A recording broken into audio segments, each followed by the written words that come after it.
오늘은 공의 앞에 서신 예수님이라고 하는 제목으로 여러분과 은혜를 나누려고 합니다. 사람은요, 사실은 믿을 수가 없어요. 우리 자신도 그렇지만 요즘은 이제 대통령 선거를 앞으로 한 2달 정도 두고 있어서 막 여론조사 하잖아요. 그런 여론조사도 사실은 믿을 게 못 돼요.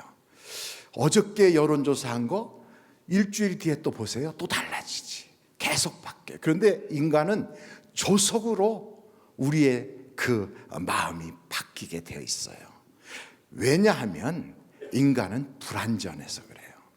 예수님께서 예루살렘으로 쫙 들어오실 때 그때의 그 분위기를 한번 보세요. 얼마나 많은 사람들이 모여가지고 막 예수님을 열광적으로 지지했는가. 죽은 자를 살렸어요. 평생 소경으로 지냈던 그러한 날 때부터 앞을 보지 못하는 시각장애인 자를 눈을 뜨게 해주셨어요. 그러니까 막 사람들이 막 열광하는 거지요. 그러니까 주님이 가시는 데라면 나는 죽는 데까지도 따라가리라 하니까 자기 집에 있는 나귀도 주께서 쓰시겠다 하라. 그럼 막 나귀도 기증해요. 그 당시에는 옷도 귀했거든요. 그러니까 옷도 막 벗어서 막 길바닥에 카펫처럼 막 깔아요. 아까운 게 없어요. 심지어는 그런 게 없는 사람은 야자수 가지라도 꺾어가지고 막 깔면서 호산나 하고 막 찬양을 하고 엄청나게 막 주님을 환영하는데, 그때의 그 분위기는 만약에 거기에 있는 돌들에게 입이 있으면 돌들조차도 막 소리를 지를 만큼 굉장했단 말이죠. 이렇게 환영한 그들이 일주일도 지나지 않아서 예수님을 죽이라고 그래요. 일주일도 안 지나서 예수님을 막 엄청나게 막 죽은 자를 살리고 병든 자를 고치고 소경의 눈을 뜨게 하고 그렇게 막 믿고 환영하고 자기 것 아까워하지 않던 그들이 흉악범 중에 흉악범이요, 신성모독자요, 십자가에 매달아 죽어야 할 만큼 그렇게 아주 자기들이 혐오스러운 인물로 예수님을 막 그들의 여론이 확 돌아서 버렸어요. 예수님의 그 인기는 나락으로 푹 떨어지는 거예요. 그래서 이렇게 인기 있던 그가 이렇게 나락으로 푹 떨어지도록 막 분위기를 만들어간 정말 귀신 같은 그런 특별한 존재들이 있었단 말이죠. 그러니까 여러분, 이 세상을 가만히 보면 그런 수완 좋은 사람, 권모술수가 뛰어난 사람들도 있어요. 그래서 사람들마다 막 지금은 내가 누구가 좋다 그러지만 또 며칠 지나면 누구 때문에 못 살겠다 그렇게 바뀌어요. 근데 상황이 바뀌고 자기의 처지가 달라지면 사람은 언제든지 변할 수가 있어요. 여러분, 마음은 그렇게 조속으로 바뀌는데 이 세상에는 두 종류의 사람이 있다는 걸 우리가 알아야 돼요. 하나님께 속한 사람, 마귀에게 속한 사람. 여러분은 어디에 속한 사람이에요? 그렇지, 하나님께 속한 사람. 여러분, 하나님께 속한 사람은 어떤 사람이고 마귀에게 속한 사람은 어떤 사람인가 한번 성경을 좀 보실까요? 요한 1서 3장 10절이에요. 한번 같이 한번 읽어보겠어요. 요한 1서 3장 10절 같이 보실까요? 시작. 이러므로 하나님의 자녀들과 마귀의 자녀들이 드러나나니 무릇 의를 행하지 아니하는 자나 또는 그 형제를 사랑하지 아니하는 자는 하나님께 속하지 아니하니라. 그러니까 여러분, 교회 다닌다고 다 하나님께 속했다고는 볼 수가 없어요. 교회 다니면서도 미워하고 시기질투 이러면 하나님께 속한 사람, 하나님의 자녀가 아니에요. 그래서 여러분 자신을 보면 알아요. 그래서 우리가 그래요. 어떤 때는 마귀에게 속한 것 같고 어떤 때는 하나님께 속한 것 같고, 목사님 저는요 양다리를 걸치고 있어요, 이런 분들이 꽤 많다고요. 그러나 양다리 걸치지 않고 있는 사람 눈 씻고 못 봐요.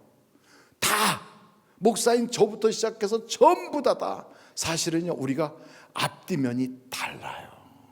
그 속에 누구도 빼낼 수도 없고 누구도 버릴 수 없고 누구도 지울 수 없는 하나님의 말씀을 우리의 심지 속에, 심령 속에 딱 새겨놓으면 하나님은 그의 하나님이 되시고 우리는 그의 백성, 또 그의 자녀가 된다, 이 말이지요.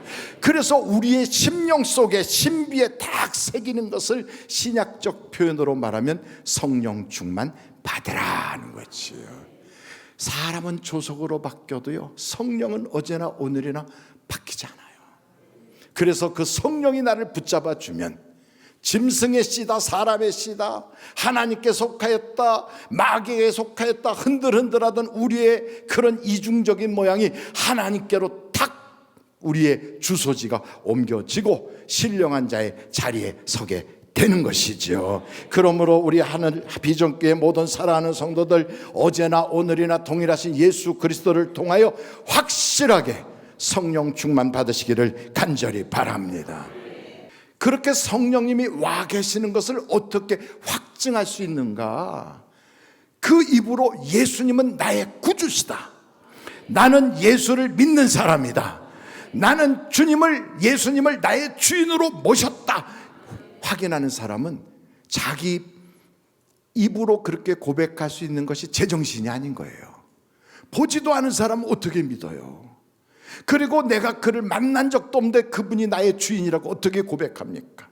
성령으로만이 가능하거든요. 그래서 여러분, 예수 그리스도를 주인으로 믿는 그 고백이 여러분 속에 있다면 이제 안심하세요. 안심.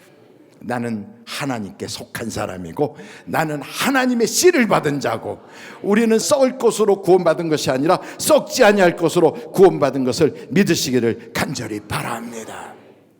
그럼에도 불구하고 마귀는요, 우리를 끝까지 넘어뜨리려고 그래요. 40일 금식 기도를 해도 마귀가 우리에게 도전해요.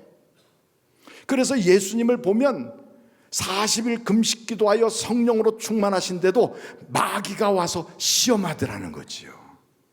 여러분, 40일 금식 기도를 한데도 주님에게 찾아와서 넘어뜨리려고 막 할 때, 그 험한 인생길을 막 걸어가는 그런 과정 속에서도 마귀는 끊임없이 계속 공격할 때, 여러분, 우리는 절대로 마귀 쪽, 시험당하는 어려운 쪽을 보지 말고 주님 바라보면 이길 수 있어요. 주님 바라보면 이겨요.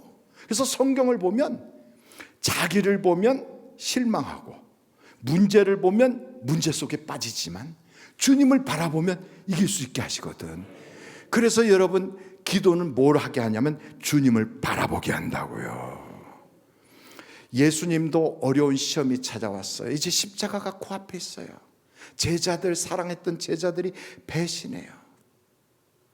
그 중에 어떤 제자는 돈 받고 팔아먹었어요. 그리고 나머지 제자들은 다 도망갈 거예요. 예수님은 다 보고 계시고 알고 계세요. 마음이 얼마나 답답하겠어요. 그런 가운데 예수님은요, 찬송을 부르면서 기도의 자리로 들어가요. 우리에게 시험이 오잖아요. 그러면 야고보 선지자는 그랬어요. 성경에 보니까 야고보 사도는 고난당할 때는 기도하라, 기쁜 일이 있을 때는 찬송을 부르라 그래요. 찬송이나 기도나 다 곡조 있는 기도는 찬송이고, 부르짖어 기도하는 것은 기도예요. 우리에게 어떤 일이 있든지 우리는 기도하면 되거든요. 저도 마찬가지로 어려운 일이 와요. 속상한 일이 와요. 내 마음이 막 번잡하게 되는 일들이 찾아올 때가 있어요. 그럼 그때 어떻게 하느냐? 찬송 불러요. 여러분들도 여러분 나름대로 찬송이 있잖아요. 저에게도 찬송이 있는데 370장 찬송가 보면 주 안에 있는 나에게 딴 근심이 있으랴, 이런 찬양, 여러분 굉장한 도전이 되거든요. 제가 이 찬양 좋아하는 이유가 있어요. 주 안에 있는 나에게 딴 근심이 있으랴, 십자가 밑에 나가면 내 짐이 다 풀어지는 거죠. 주님 찬송하면서 내 앞길이 아무리 험하고 멀어도 주님만 따라가면 주님이 채워주시고 주님이 보호해 주신다. 이 찬양 부르다 보면 믿음이 막 생겨요. 그러면서 어느 순간인가 그렇게 고민하던 것이 쑥 지나가 버리고, 그렇게 내가 힘들어하던 것이 다 변하더라고요. 저는 그래서 우리 누구에게나 다 시험은 오거든요. 그 시험 올 때 나만 겪는 시험이 아니에요. 누구나, 예수님도 겪으셨거든. 그런 시험이 올 때 여러분 거기에 지지 말고, 패잔병 되지 말고요, 기도로 이겨나가시면 돼요. 기도로 이겨나가시면. 요즘같이 경제 어렵다, 살기 힘들다, 인신박하다, 취직하기 어렵다, 뭐 이런 얘기가 돌 때 얼마나 시험이 많겠어요. 예수님에게도 마귀는 세 가지로 시험하거든요. 그 첫째가 경제 문제예요. 경제 문제. 우리에게도 경제 문제 시험이 있어요. 무엇을 먹을까, 어떻게 사나, 이런 시험이 찾아와요. 절실하거든요. 그러니까 여러분, 이런 시험이 딱 찾아올 때, 목사님 그럼 경제적인 문제 시험은 어떻게 하면 이길 수 있나요? 잠언서에 보면 말씀을 통하여 이길 수 있는데요, 우리 주님이 그렇잖아요. 사람이 떡으로만 사는 거 아니야. 하나님의 입에서 나오는 말씀으로 사는 거야. 말씀 속에 하나님의 경제 법칙이 있거든요. 그걸 통하여 그 경제 시험을 이길 수가 있어요. 두 번째는 종교 문제가 있어요. 교회 다니는 사람이나 안 다니는 사람이나 혹은 어떤 종파에 속해 있던 사람이든 종교 문제가 생겨요. 종교 문제로 마귀가 시험한다고. 근데 이 종교 문제, 예수님에게도 찾아왔어요. 성전에 예수님을 딱 세워놓고 딱 뛰어내려. 그러면 너가 하나님의 아들이라면 천사를 보내서 내 발이 상하지 않게 딱 받쳐줄 거야. 마귀가 그렇게 말하거든요. 종교 문제 바로 그거예요. 똑같이 분명히 성경을 인용해서 말한 것 같은데 그게 내용이 싹 달라요. 한번 여러분 성경을 자세히 보면 나타나는데, 마태복음 4장 5절 6절을 보겠어요. 이에 마귀가 예수를 거룩한 성으로 데려다가 성전 꼭대기에 세우고 이르되 내가 만일 하나님의 아들이거든 뛰어내리라. 기록되었어요. 어디에 기록됐다는 게? 성경에 기록되어 있다. 그가 너를 위하여 그의 사자들을 명하시니 그들이 손으로, 그다음 잘 보세요, 너를 어떻게 하여? 받들어 발이 돌에 부딪히지 않게 그렇게 하리로다 하였느니라, 이렇게 말하는 거예요. 근데 진짜 그 본문 말씀 성경을 보면 그렇게 안 돼 있어요. 여러분 시편에 그 부분이 나오거든요. 시편 91편 11절로 12절 보겠어요. 그가 너를 위하여 그의 천사들을 명령하사 내 모든 길에서 너를 지키게 하심이라. 그들이 그들의 손으로 너를 어떻게 하여? 붙들어. 받들어가 아니라 붙들어예요. 근데 그것만 살짝 바꾼 거거든. 붙들어서 어떻게 하고? 뛰어내리지 못하게 붙든단 말이에요. 무슨 말씀인지 이해가 되시죠? 너 높은 데 가서 뛰어내려. 아니야 뛰어내리면 안 되지 하고 천사가 붙들어. 그래서 뛰어내리지 못하게 함으로 너를 상하지 않게 하신다 이 말이죠. 그런데 사탄 마귀는 싹 바꿔. 너를 받들어. 뛰어내려. 괜찮아. 하나님의 아들이잖아. 다치지 않게 싹 해준다니까. 한강에 올라가서 뛰어내려. 그럼 저 물이 너를 싹 받쳐줄 거야. 그런데 그 옆에 글씨 보세요.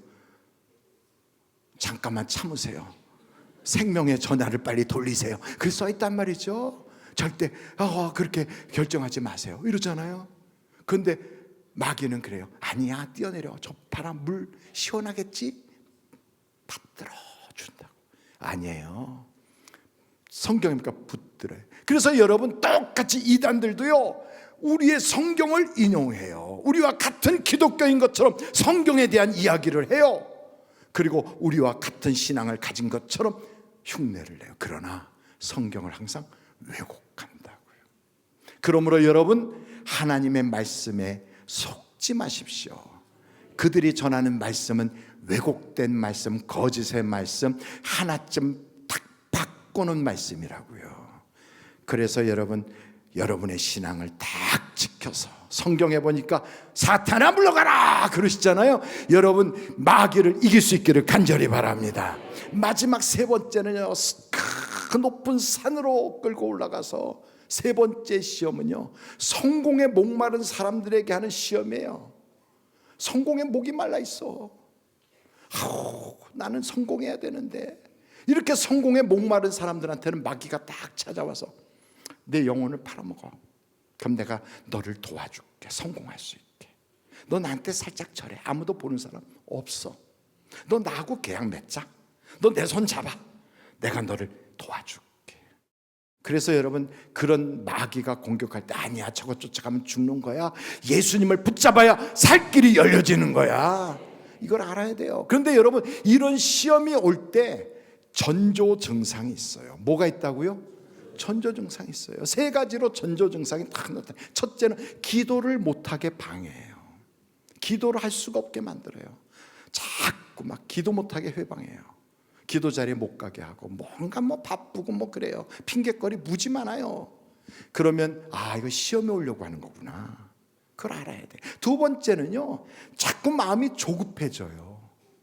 자꾸 조급해요. 여러분, 보이스피싱 거기다 돈 보내본 사람 한번 손 들어보세요. 거기요, 굉장히 막 조급하게 만들어. 이거 안 하면 죽을 것 같고, 이거 안 하면 우리 애가 어떻게 잘못될 것 같고, 이거 안 하면 큰일 생길 것 같고, 막 조급하게 만들어요. 마귀는 우리를 조급하게 하거든. 일단 조급한 일이 생기면 침을 한번 삼켜요. 그리고 뭐라고 얘기하면 전화 끊고 기다리세요. 내가 좀 생각해보고 다시 하겠어요. 혹은 기도해보고 하겠어요. 그래, 기도해보고. 마귀가 오는 전조증상, 시험당하기 위한 전조증상이 있어요. 사울이라는 사람에게 정말로 좋은 일이 생긴 거예요. 인재를 얻었어요. 다윗이란 인재를 얻었어요. 좋은 일이거든요. 자기는 골리앗하고 싸워보지도 않았는데 싸움에 나갈 만한 나이도 아닌 애가 와가지고 골리앗을 때려잡았어. 얼마나 좋은 일입니까? 이야, 인재를 얻었구나. 여러분, 사업장이나 여러분의 어떤 그 자리에 인재가 들어오면 여러분 복 받은 거 아니에요? 그런데 인재가 들어왔는데 갑자기 다윗이 죽인 자는 만만이요, 사울이 죽인 자는 천천이라. 그 이야기를 듣는 순간 머리가 띵한 거예요. 그러면서 다윗을 이렇게 쳐다보는 거예요. 저 녀석이 나보다 더 많은 사람들의 인기를 얻고 있네. 그리고 자세히 보기 시작하는 거예요. 이렇게 쳐다보는 거예요. 그러면서 자꾸 이상하게 신경이 쓰이는 거예요. 자꾸 신경이 쓰여요. 그러니까 마귀가 오기 전, 시험이 오기 전 전조 증상은 누구 때문에 자꾸 신경이 쓰여. 자꾸만 안무개가 자꾸 거실려. 그런 일이 생기면 그거요, 신경 쓰라고 그러는 게 아니에요. 하나님이 기도하라는 말씀이에요. 기도하라. 그러니까 이 세 가지 증세가 딱 나타나면 나에게 지금 시험이 오고 있구나. 여러분, 사람이 병이 들 때도 그냥 드는 게 아니에요. 먼저 전조 증상이 있거든. 시험이 찾아올 때도 전조 증상이 있어요. 그러니까 이런 전조 증상이 생기면 거기에서 흔들리지 말고 여러분, 하나님께 기도하여 여러분의 그 모든 아름다운 교회, 아름다운 가정, 여러분의 축복의 터전을 허물어버리는 마귀의 그 여우를 잡아버려야 되는 거예요. 잡아야 돼요. 한번 여러분 성경에 보면 이렇게 나와 있어요. 아가서 한번 2장 15절을 한번 보세요. 아가서 2장 15절 같이 한번 읽어보실까요? 시작. 야여 여우 곧 포도원을 허는 작은 여우를 잡으라. 우리의 포도원에 꽃이 피었습니다. 그러니까 우리가 잘 되는 꼴을 못 봐요. 그러니까 마귀는 내가 잘 될 때, 뭔가 순탄할 때, 어떤 소득을 얻었을 때, 남들이 막 박수치고 있어요. 이때가 마귀가 포도원을 허는 것처럼, 여우가 우리에게 굴을 파는 것처럼 들어온단 말이지요. 그래서 그 사탄 마귀가 드나드는 개구멍을 딱 막아버려야 돼요. 그러니까 여러분, 자꾸만 기도 못하게 하는 개구멍, 자꾸만 왠지 모르게 초조해하게 하는 개구멍, 신경 쓰게 하고 자꾸 시기질투하게 하고 비교하게 하는 그런 개구멍, 그걸 딱 차단해버리고 하나님, 악한 자, 흉악한 사탄 마귀의 장중에서 나를 건져 주시옵소서. 시편에도요, 다윗이 그런 기도를 해요. 하나님, 나를 저 악한 사단 마귀의 장중에서 건져 주시옵소서. 그 기도를 하는데 한번 여러분 같이 그걸 찾아보자고. 시편 71편 4절이에요. 같이 한번 그 기도를 한번 할 거예요. 같이 큰 소리로 외쳐볼까요? 기도하는 마음으로 같이 하겠어요. 시작. 나의 하나님이여, 나를 악인의 손 곧 불의한 자와 흉악한 자의 장중에서 피하게 하소서. 이게 사람일 수도 있지만 마귀가 이 흉악한 자가 돼서 나를 삼키려고요 장난질할 때가 있어요. 그래서 여러분, 이걸 차단할 수 있도록 그 장중에서 나를 피할 수 있게 건져 주시옵소서. 기도해야 돼요. 그래서 여러분, 우리는 조석으로 변해요. 40일 금식 기도를 해도 마귀의 시험이 떠나지 않아요. 우린 그렇게 약한 자들이에요. 인간은 약하다고요. 그런 약한 우리를 위하여 하나님의 아들 예수님이 이 땅에 오셨어요. 이 땅에 예수님만이 구원자다 이 말이에요. 그러니까 예수님이 이 땅에 오셔서 얼마나 많은 일을 하셨습니까? 세 가지 일을 특별히 하셨는데, 고치시고 가르치시고 선포하셨어요. 마지막 십자가를 지는 그 순간까지 제자들을 가르쳐요. 끊임없이 가르쳐. 베드로한테도 시몬아 베드로야, 사탄 마귀가 너를 밀가부듯 하려고 청구하였으나 내가 떨어지지 말라고 기도했다. 내가 서거든 너희 형제들을 바로 붙잡아 줘라. 근데 예수님이 잡히셔가지고 공회에 딱 섰어요. 그래갖고 대제사장과 공회원들이 쫙 있는 데서 예수님을 신문하는 거예요. 돈을 들여가면서 증인들을 막 모으고요, 또 여기저기서 사람들에게 막 수소문해갖고 예수를 올가미에다 묶을 사람들을 막 모집해요. 그 분위기를 보면 예수님이 알까요 모를까요? 다시 나를 죽이려고 하는구나. 다 아시죠? 얼마나 지혜가 대단하신 분인데, 그 예수님은요 전능하시고 전지하시고 죽었다가도 살아나시는 분이시고, 그리고 어느 곳에서나 계실 수 있는 영원하신 하나님이신데 그분이 모르실 리가 있겠어요? 그런데 그런 분이 아주 올가미에 매려고 하는데 거기다가 아주 자진해서 내가 하나님의 아들이다 그래요. 내가 하나님의 아들이다. 그 얘기하면 죽인다는 거지. 그 얘기하면 죽어요. 그런데도 예수님은 당당하게 내가 하나님의 아들이야 하고 말해요. 그러니까 그들이 옳더구나, 잘됐다 하고 딱 잡아가지고 로마 총독에게 끌고 와서, 하나님의 아들이라고 하는 이 자는 우리도 죽일 수 있지만 우리가 돌로 쳐 죽이는 것보다 로마의 법으로 십자가에 못 박아 죽이시오. 그래갖고 예수님을 끌고 가잖아요. 근데 예수님이 미련해서 잡히셨나요? 예수님이 지혜가 없어서 능력이 부족해서 잡히셨나요? 아니에요. 여러분, 성경을 보면 이유가 있어요. 한번 여러분 그 성경을 같이 볼 텐데, 자, 요한복음 한번 같이 10장이에요. 10장 17절로 18절 같이 한번 읽겠어요. 시작. 내가 내 목숨을 버리는 것은 그것을 내가 다시 얻기 위함이니 이로 말미암아 아버지께서 나를 사랑하시. 18절.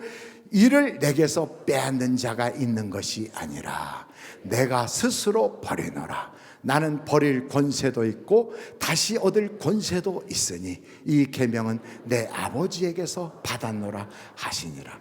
예수님이 얼마든지 살 수 있는데도 그걸 딱 해서 내가 하나님의 아들이야 하고 십자가를 지시는 거예요. 자기의 생명을 버릴 권세도 있고 다시 부활할 수 있는 권세도 있다 이 말이죠. 근데 왜 그가 그렇게 죽으셨느냐? 이유는 간단해요.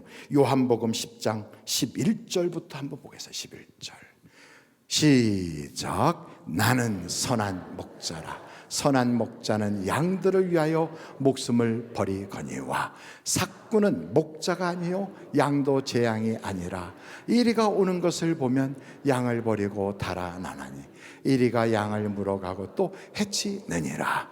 계속 봅니다. 달아나는 것은 그가 삭군인 까닭에 양을 돌보지 아니함이나 나는 선한 목자라. 나는 내 양을 알고 양도 나를 아는 것이 아버지께서 나를 아시고 내가 아버지를 아는 것 같으니 나는 양을 위하여 목숨을 버리노라. 예수님이 이 땅에 오신 것은 우리를 위하여 목숨을 버리려고 오셨다 이 말이에요. 그래서 여러분, 예수 안에 생명이 있고 예수 믿으면 구원받게 되어 있는 거예요. 이 세상에 살다가 어떤 어려움이 와도 예수님이 기운이 없어 잡힌 것도 아니고 지혜가 부족해서 그들의 올무에 걸린 것이 아니라 예수님이 우리를 위하여 당신의 생명을 던지셨다 이 말이지요. 그러므로 오늘 이 종려주일에 가장 중요한 건 그 예수를 내가 영접해야 되는 거예요. 영접하는 자 곧 그 이름을 믿는 자에게 하나님의 자녀가 되는 권세를 주셨다 이 말이에요. 그러므로 누구든지 그 예수를 믿고 구하는 자마다 하나님이 응답하여 주시느니라. 오늘 여러분 그 권세를 누리시기를 간절히 바랍니다.